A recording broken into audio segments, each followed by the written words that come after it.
भारत का पड़ोसी देश चाइना भारत के खिलाफ शिकायत करने डब्ल्यूटीओ में पहुंच गए।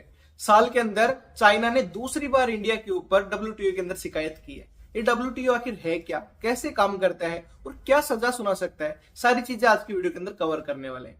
डब्ल्यूटीओ वर्ल्ड ट्रेड ऑर्गेनाइजेशन ये वर्ल्ड के अंदर होने वाली जितनी भी ट्रेड है उसके ऊपर निगाहें रखता है। ये सुनिश्चित करता है कि जो देश दूसरे देश के अंदर व्यापार करने जा रहा है उसके ऊपर कोई टैरिफ वगैरह ना लगे, वो अच्छे से व्यापार कर पाए दूसरे देश के अंदर। ऐसा ना हो कि वो व्यापार करने जा रहा है और दूसरा देश उसके ऊपर ज्यादा टैरिफ लगा के उसका सामान वहां पे बिकने ना दे, तो उसके ऊपर नजरें रखता है। उसी डब्ल्यूटीओ के अंदर चाइना ने इंडिया के खिलाफ शिकायत दर्ज की है।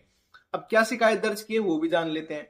चाइना बोलता है कि जो इंडिया है वो हमारा जो माल है वो इंडिया के अंदर बिकने नहीं दे रहा है। जो इंडिया है वो अपने पीआईएल स्कीम के थ्रू इंडिया के अंदर इंसेंटिवाइज कर रहा है, जिसकी वजह से कोई भी हमारा सामान नहीं खरीद रहा है। बोले समझ नहीं आया, एक बार सही से समझाओ। तो चाइना बोलता है कि हम वर्ल्ड के अंदर सबसे ज्यादा सोलर और सेमीकंडक्टर प्रोड्यूस करते हैं। हम जब इंडिया में जाते हैं उसको सेल करने तो कोई खरीदता ही नहीं है। क्यों नहीं खरीदता साहब? कि भाई हमारा जो सामान है वो इंडिया के अंदर महंगा मिलता है। क्यों मिलता है महंगा? आप तो वो सस्ता सामान बनाते हो। तो वो बोलते हैं कि जो इंडिया है वो लोगों को सब्सिडी प्रोवाइड करता है इंडिया की कंपनियों को, जिससे कि उनका सामान सस्ता हो जाता है और लोग सस्ता सामान खरीदते हैं, हमारा सामान नहीं खरीदते। तो बात समझ में आई कि इंडिया अगर सब्सिडी प्रोवाइड करेगा लोगों को और कंपनियों को, उसकी वजह से वहां का सामान सस्ता हो जाता है और इससे लोकल चीजों की खपत होती है, लोकल डोमेस्टिक चीजें होती हैं उसको लोग खरीदते हैं। चाइना से आने वाली सेमीकंडक्टर और सोलर को नहीं खरीदते हैं। तो इसी चीज के ऊपर जो चाइना है उसने शिकायत की है इंडिया के ऊपर कि वो ऐसा नहीं कर सकता है कि हमारा आने वाला सामान इंडिया के अंदर महंगा मिले और खुद का सामान सस्ता करके हमारा मार्केट खराब करे। सेम अक्टूबर के अंदर चाइना ने डब्ल्यूटीओ के अंदर भारत की एक और शिकायत की, जिसके अंदर बोला कि जो ईवी गाड़ियां हैं उसके अंदर जो बैटरीज लगती हैं वो भी हम इंडिया में जब बेचने जाते हैं तो वो भी हमारी चीजें महंगी लगती है, क्योंकि जो भारत सरकार है वो ईवी की जो बैटरीज है उनके ऊपर सब्सिडी प्रोवाइड करती है, जिसकी वजह से भारत की कंपनियों को फायदा होता है और वो लोगों को कम कीमत के अंदर प्रोवाइड करते हैं, जिसकी वजह से वहां की बैटरियों का ज्यादा खपत होता है, हमारी बैटरी बिकती ही नहीं है। इस चीज के ऊपर चाइना ने डब्ल्यूटीओ के अंदर शिकायत की कि भारत को आप कुछ तो बोलिए। अब आप लोगों की जानकारी के लिए मैं बता दूं कि भारत ने पीआईएल स्कीम के थ्रू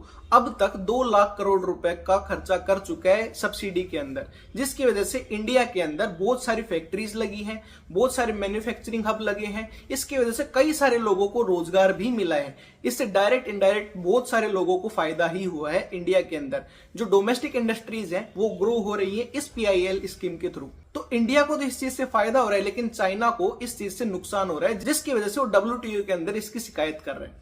अब बात आ जाती है कि डब्ल्यूटीओ इसके ऊपर क्या कर सकता है, क्या एक्शंस ले सकता है डब्ल्यूटीओ।